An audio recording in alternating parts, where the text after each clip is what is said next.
মাননীয় সাংসদ অভিষেক বন্দ্যোপাধ্যায় খুবই দুঃখের সঙ্গে কিছু কথা বলেছেন।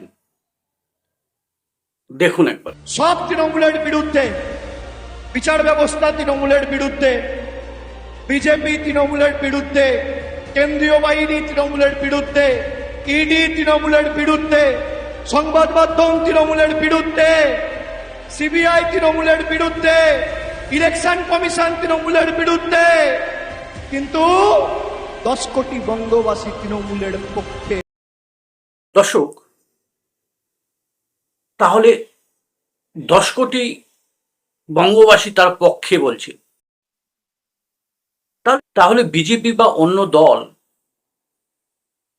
যে প্রায় 3 কোটির উপরে ভোট পেল, তারাও কি তাদের পক্ষে?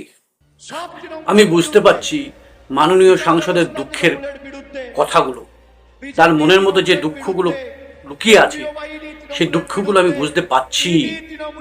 যারা তাদের পক্ষে নয়, যাদের পক্ষে কথা বলে না, তাদেরকে তারা দল থেকে কিন্তু আস্তে আস্তে ছাঁটাই করে দিয়েছে।